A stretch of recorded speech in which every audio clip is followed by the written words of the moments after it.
جی ناظرین، آپ نے سنا سابق صدر جنرل مشرف کنفرم کر رہے تھے، تصدیق کر رہے تھے اس بات کی کہ ہاں ان کے علم میں اس طرح کی چیز آئی تھی اور یہ واقعہ سن 2005 کا ہے۔ اس حوالے سے ناظرین جب ہم نے مزید تحقیقات کی تو پتہ لگا کہ جناب یہ معاملہ اتنا سادہ نہیں ہے، اس کے پیچھے کہانی اور بھی ہے۔ اور جب ہم نے تحقیقات کی تو پتہ لگا کہ جناب جو اسرائیلی رابطے ہیں اسرائیلی باشندوں سے، دستاویزات کچھ ہم آپ کو اسکرین پہ بھی دکھا رہے ہیں۔ مثلا اگر آپ کوئنٹ پیڈنگٹن کو دیکھتے ہیں تو حسن نواز شریف صاحب اس کے ڈائریکٹر ہیں، لیکن اگلے صفحے پہ جب جاتے ہیں ہم تو ہمیں نظر آتا ہے دو ڈائریکٹرز اس کے نظر آتے ہیں، ٹیمپل سیکریٹریز لمیٹڈ اور company directors limited.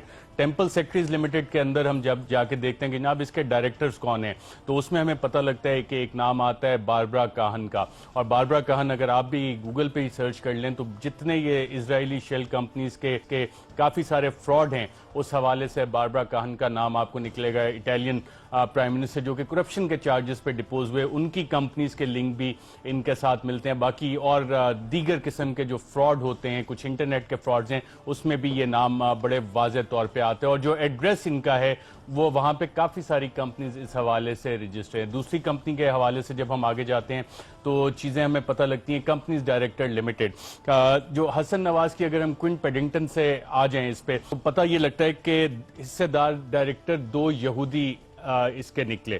Temple secretaries یہودیوں کی بنائی کمپنی انہوں نے بنائی تھی غالباً 1988-89 میں۔ ڈیوڈ پرلمن 1994 سے 2011 تک ٹیمپل سیکریٹریز کا مالک تھا۔ ڈیوڈ پرلمن کی کمپنی کینوپی روٹس لمیٹڈ کا نام بھی پاناما پیپرز میں منظر عام پر آ چکا ہے۔ حسن نواز کی کمپنی میں باربرا کاہن کے حصہ داری ٹیمپل سیکریٹریز کے ذریعے تھی۔ باربرا کاہن اسرائیلی سولیڈیریٹی کیمپین کی بھی کو ڈائریکٹر تھیں۔ عالمی یہودی تحریک کا ٹزوی ایویسان بھی اسرائیلی سولیڈیریٹی کیمپین کا کو ڈائریکٹر ہے، اور اسرائیلی سولیڈیریٹی کیمپین میں باربرا کاہن کا جب آپ نام دیکھتے ہیں تو اسرائیلی سولیڈیریٹی کیمپین اور باقی ساری جو زائنسٹ گلوبل کیمپین ہے اس میں یہ نام آپ کو بڑا پرومیننٹ نظر آتا ہے۔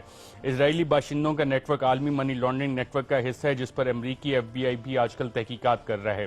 حسن نواز کی ایک اور کمپنی ہارٹ سٹون پراپرٹیز میں بھی دو یہودی کو ڈائریکٹر نکلے۔ ہارٹ سٹون پراپرٹی میں یہودیوں کی شراکت داری ناردرن اینڈ مڈلینڈ ہولڈنگز کے نام سے تھی۔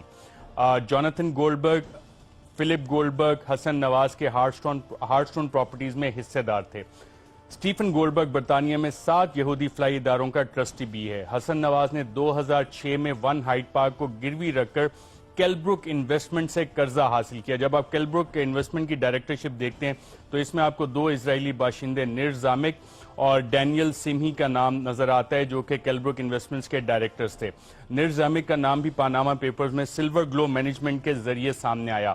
حسن نواز کی کمپنیوں کو پیسہ جو جے آئی ٹی رپورٹ کے مطابق کیپٹل ایف سی سے جاتا تھا جس کے چیئرمین نواز شریف صاحب تھے، اور جے آئی ٹی رپورٹ نے بڑے واضح الفاظ میں کہا، اور اگر ہمارے پروڈیوسر آپ کو یہ چارٹ دکھا سکیں کوئنٹ پیڈنگٹن اور باقی، تو کئی سالوں تک یہ کمپنی جن میں کہ لاکھوں پاؤنڈ قرضے کے طور پہ خود ہی دیے جا رہے تھے، ہر سال وہ نقصان اپنا ظاہر کر رہی تھیں یہ والی کمپنیز حسن نواز کی۔